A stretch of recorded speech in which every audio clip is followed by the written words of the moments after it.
Egypt sends its 30th aid convoy to Gaza via Abu Salem crossing.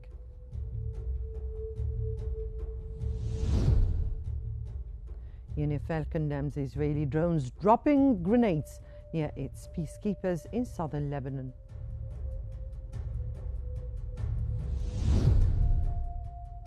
And Iran downgrades Australia's diplomatic mission.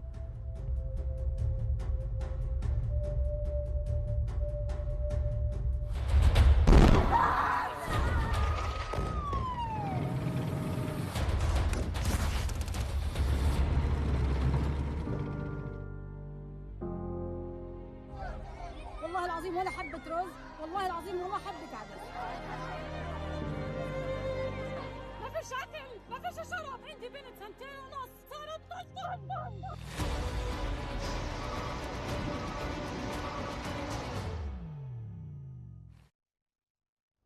These were the headlines. The news in detail. Egypt has dispatched its 30th aid convoy under the Zad al-Izza Provision of Honor from Egypt to Gaza initiative from Rafah to Gaza via Kirm Abu Salem border crossing. The 30th Zad al-Izza aid convoy carried essential food, flour, baby milk, tents and cooking supplies to help amid worsening conditions and food shortages in Gaza. The convoy continues Egypt's humanitarian support for Palestinians. Israel still restricts truck entries, allowing only 3 fuel trucks every 10 days and conducting strict inspections that often turn trucks back.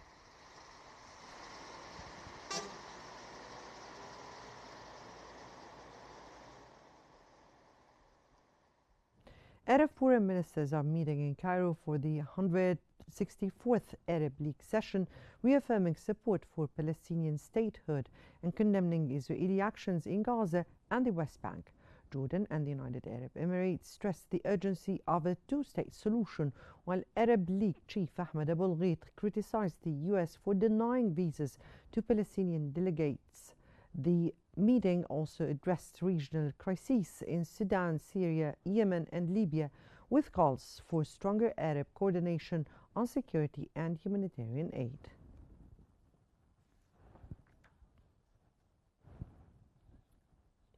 The Gaza Ministry of Health has reported that Israeli attacks over the last 24 hours have killed at least 84 Palestinians and wounded 338 others. Among the casualties, 17 people were killed and 174 injured while seeking aid, bringing the total number of aid seekers killed to 2,356 and those injured to at least 17,244.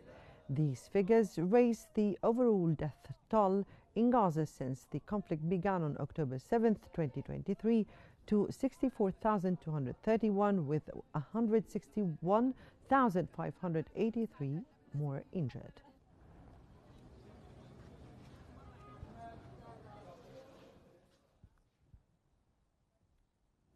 Gaza's health ministry has reported that at least 370 Palestinians, including 131 children, have died from starvation since the conflict with Israel began in October 2023.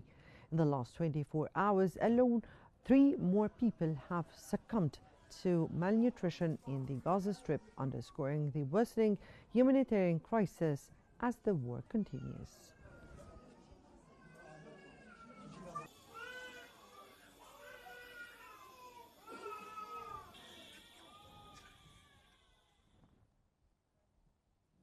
Plumes of smoke rose over Gaza as Israel escalated its military operations. Israeli bombardments pushed more Palestinians out of their homes in Gaza City, though thousands defied evacuation orders, staying amid the destruction. Gaza health authorities reported at least 28 deaths on Thursday, mostly in Gaza City, where Israeli forces have advanced into outer suburbs nearing the city center.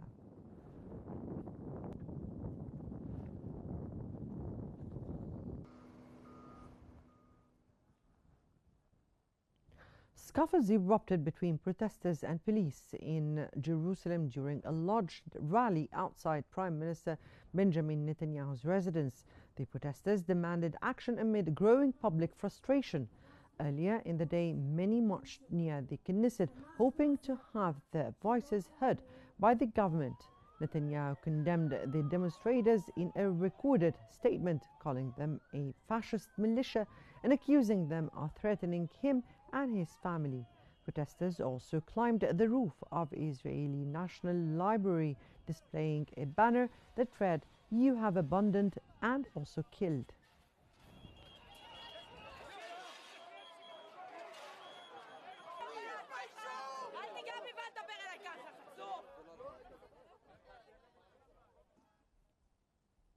Many Israeli reservists called up for service are doubting the government's aims. Despite a large mobilization of 40,000 reservists, turnout was reportedly lower than expected due to fatigue and skepticism. Over 350 reservists have refused orders to serve in Gaza, demanding a hostage release before returning to duty. Some accuse Prime Minister Netanyahu's government of prolonging the war to hold on to power. This war in an ongoing struggle for no reason. Right, for more analysis, we now move to Hani Saif in our newsroom. To you, Hani. Thank you, Mona. Ladies and gentlemen, we are joined from Cairo by Al-Ahram managing editor, Mr. Mohammed Izzeddin. Welcome, Mr. Izzeddin, to Q News. So, in light of the 30th aid convoy going through Karm Abu Salim, how do you view Egypt's role in delivering humanitarian aid to the Gaza Strip?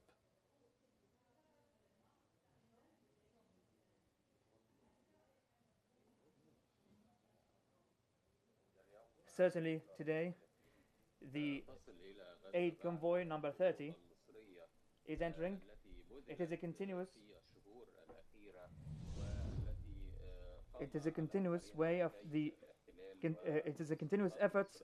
These are the continuous efforts of Egypt and their leading and fundamental role in delivering humanitarian aid into the Gaza Strip. This also marks the continuous intent of the Israelis on targeting civilians. Egypt made tremendous efforts, and these efforts are continuous. They aim to reduce the numbers. The Israelis' efforts, monstrous efforts, aim to reduce the number of trucks entering through the passages. Thus, they are bullying drivers and trying to stop the aid convoys from entering. This is all conducted under the supervision of the occupation regime and officials.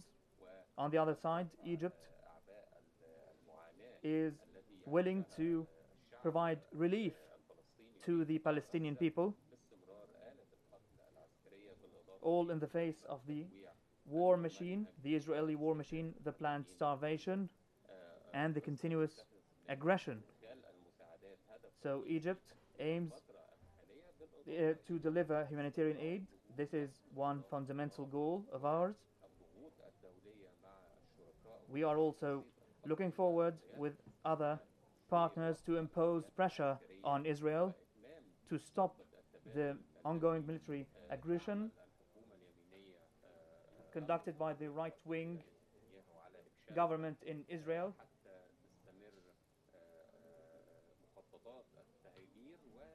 We want to stop their ongoing displacement plans.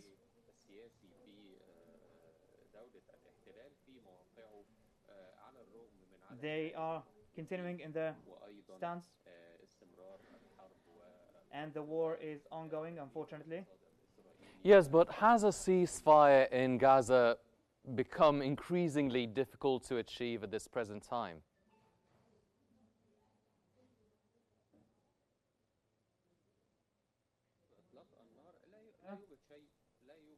There is nothing that can be deemed impossible, but what we see now is a continuation of the military operations on the ground. They are drafting reservists at the moment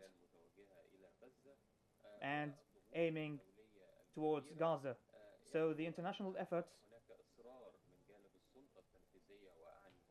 And on the other side, there is an intent from the Israeli officials' part to continue the plan to forcefully displace the inhabitants of Gaza.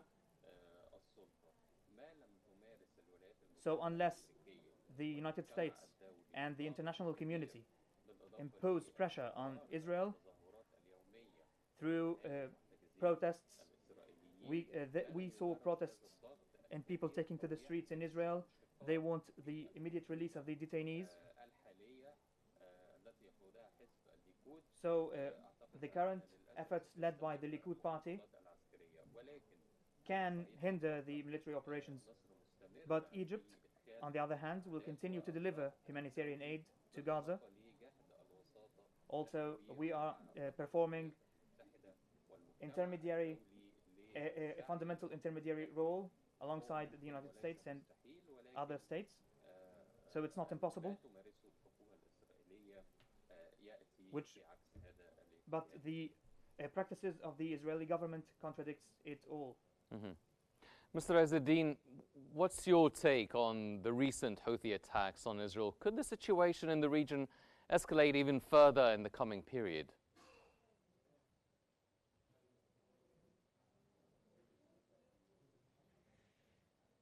Say something clearly and truthfully. After October 7th and Hamas's operation, the Houthis in operations in the Red Sea did not, and threats also from Hezbollah did not stop the Israelis in their tracks. So all these push further towards bad direction.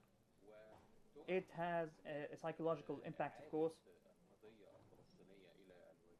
and it might put the the Palestinian cause to the facade again. But other entities or resistance are conducting operations, but it will not change the Israelis' plan or objectives. Well, is it possible that Netanyahu might dismiss the Israeli chief of staff due to his stance on controlling the Gaza Strip?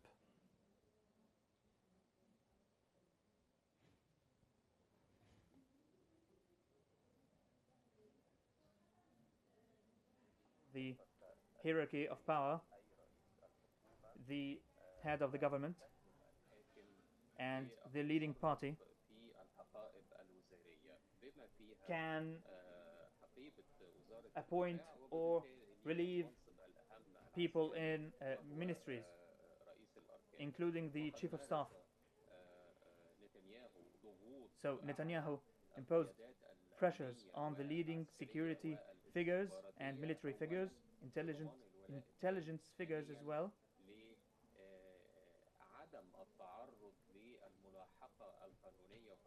he doesn't want to be apprehended legally, and he is willing to remove all those who are aiming for the negotiations to succeed, because he wants it to fail. He wants to remain in power. So the chief of staff might be dismissed, but the Israeli opposition and the demonstrations by the families of the detainees,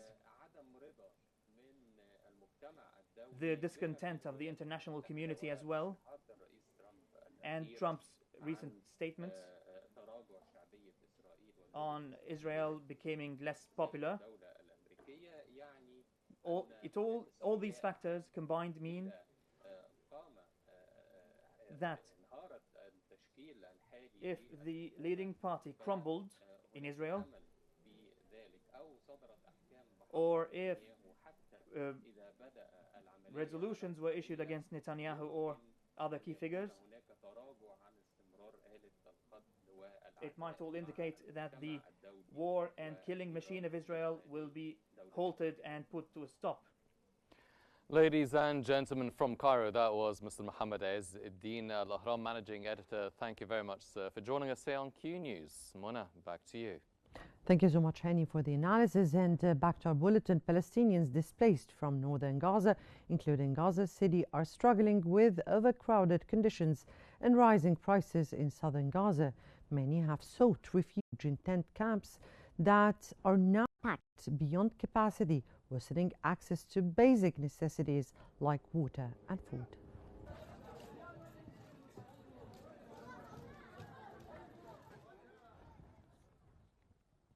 In Gaza's war-torn Nusayrat camp, the beat of breakdance offers a rare escape for children living amid destruction camps. Records, a breakdance academy operating since 2004, continues its Rise for Gaza program, providing psychological relief to 50 to 70 displaced children through dance and art. 14-year-old Lynn Al-Khour, displaced from Gaza City, says dancing helps her forget the war's harsh realities. Her mother, Maha, calls the academy a lifeline that brings joy amid hardship. Despite the constant threat of violence, coaches like Ahmed Al-Awadi emphasized the program's role in helping children cope with trauma.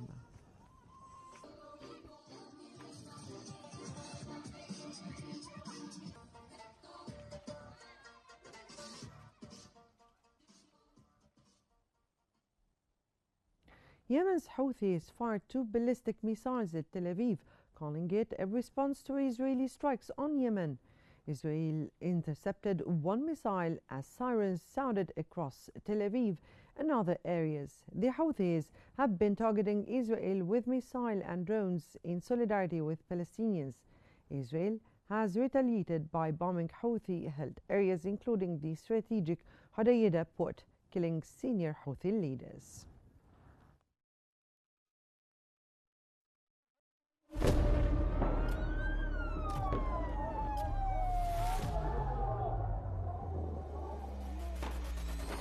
المستهدفين هن مدنيين. وضع شيء مرعب، شيء بخوف.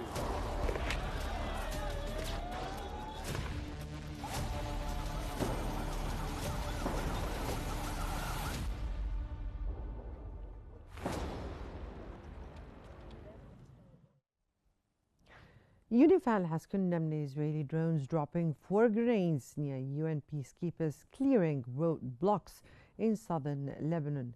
UNIFIL stressed Israel was informed beforehand of the operation.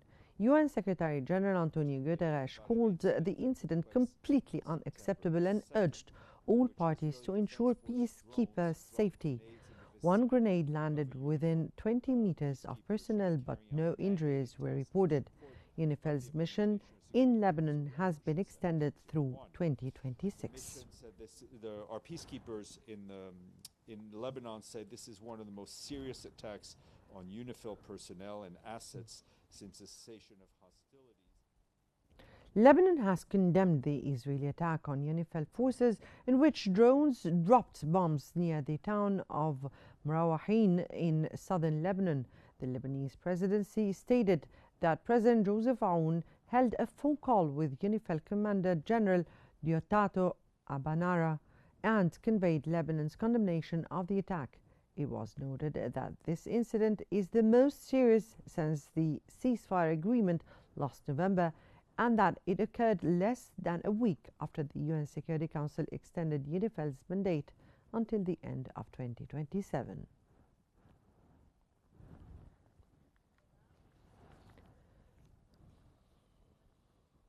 The Lebanese Ministry of Health announced that 4 people were killed and 17 others injured, including 4 children, as a result of yesterday's Israeli attacks. Israel continues to carry out airstrikes on southern and eastern Lebanon, as well as on the southern suburbs of Beirut, despite the ceasefire agreement that has been in effect since last year.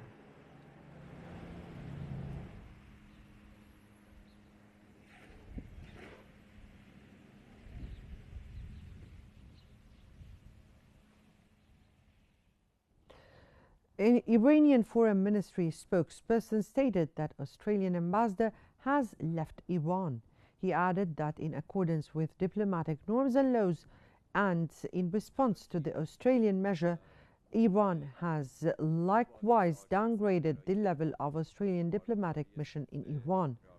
He emphasized that the Australian government's decision to lower diplomatic relations is unjustified, saying, "We do not welcome the downgrading of relations as we believe there was no evidence or rationale for such an action. Rather, it casts a shadow over the relations between the two peoples."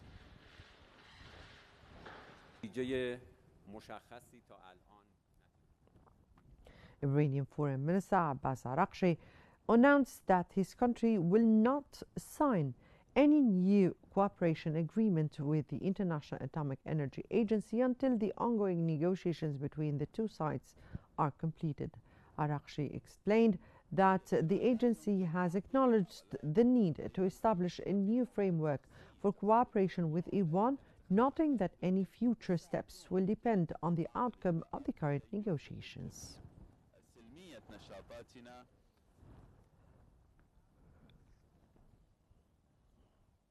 The Director General of the International Atomic Energy Agency, Rafael Grossi, revealed that the materials related to Iran's stockpile of highly enriched uranium remain largely intact. Grossi stated that the agency's talks with Iran regarding the resumption of inspections at various sites, including those targeted by Israel and US strikes, cannot drag on for many months. He noted that Tehran has emphasized the importance of keeping the enriched uranium sites confidential, but he stressed that this situation is not something that can continue for many months. Issue on different occasions, different people. So I believe that Iranian media reported that Ali Larijani, Secretary of Iran's Supreme National Security Council, and Jonathan Powell, the British National Security Advisor, discussed activating the nuclear negotiations and resolving the snapback mechanism. Iranian television stated that during the talks, ways to activate the nuclear negotiations and address the so-called snapback mechanism were discussed, with an agreement to continue exchanging views on managing nuclear issues through negotiations.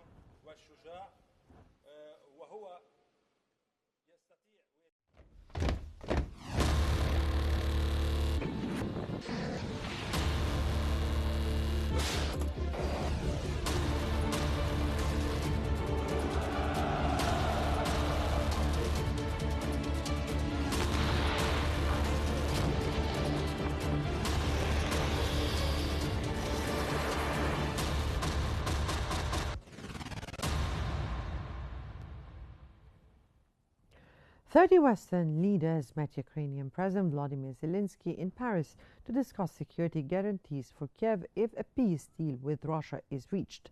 The summit, excluding the US, brought together leaders from Europe, Canada, Japan and Australia. France Emmanuel Macron said Europe is ready to back Ukraine militarily post-war, but efforts have stalled over the lack of a US security guarantee. US President Donald Trump's envoy met European officials ahead of the talks, though Trump himself has made no commitment. Leaders hope the summit sends a strong signal to Washington as peace talks with Moscow remains distant.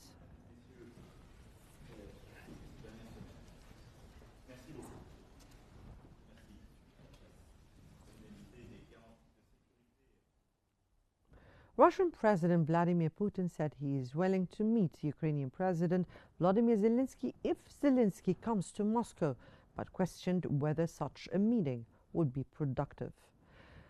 Putin emphasized that any talks must be well prepared and lead to concrete results. He also said Ukraine should cancel marshaled law, hold elections and a referendum on territorial issues before progress can be made. Zelensky and US President Donald Trump have pushed for a meeting to discuss peace.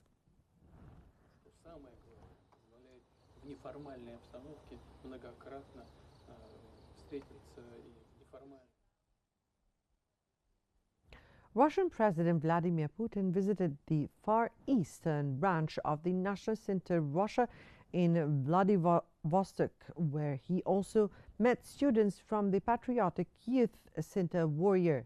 The visit comes ahead of the Eastern Economic Forum, where Putin is set to hold bilateral meetings with leaders from Laos, Mongolia and China.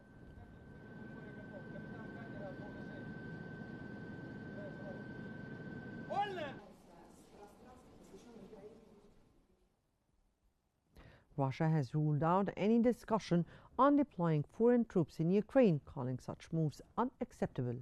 Foreign Ministry spokeswoman Maria Zakharova responded to European Commission President Ursula von der Leyen's announcement of plans for a multinational European troop presence in Ukraine supported by US capabilities, a plan also rejected by Germany.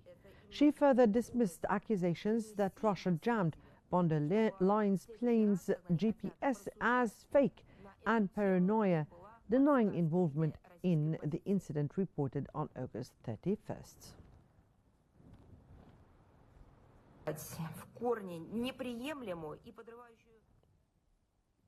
NATO Secretary General Mark Rutte declared that Russia should have no say in the deployment of international troops in Ukraine as part of post-war security guarantees. He emphasized Ukraine's right as a sovereign nation to determine its own security without Russian interference. Meanwhile, around 30 leaders, including European, Turkish, Australian and Canadian representatives, gathered with Ukraine President Volodymyr Zelensky to discuss security guarantees ahead of a potential ceasefire, aiming to win US support for their plans. It's a sovereign country. It's not for them to decide. I'm really amazed.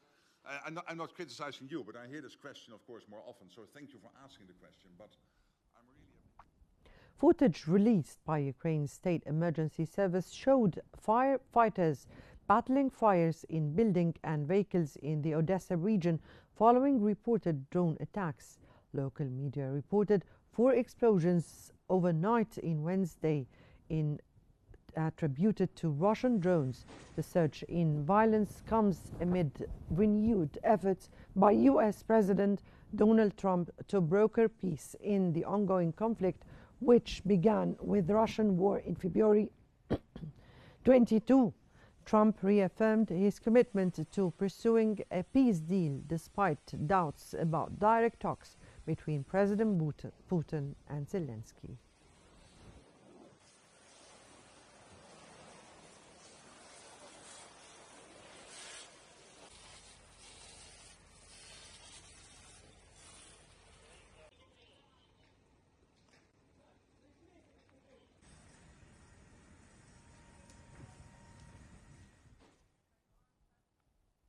China's foreign ministry has rejected US President Donald Trump's claim that China, Russia and North Korea are conspiring against the United States. Spokesperson Zhao Jiaqun stated China never targets any third party in developing diplomatic ties with other countries. Trump made the accusation on Truth Social during Beijing's massive military parade, marking 80 years since Japan's World War II defeat. The parade showcased China's growing military power and diplomatic influence amid ongoing tensions with the US, fueled by Trump's tariffs and unpredictable policies.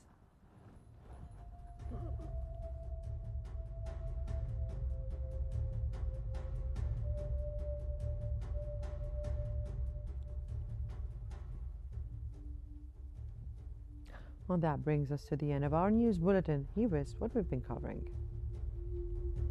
Egypt sends its 30th aid convoy to Gaza via Kerem Abu Salim crossing.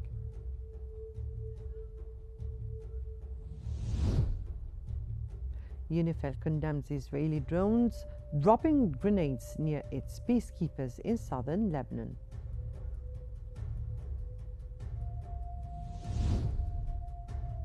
And Iran downgrades Australia's diplomatic mission.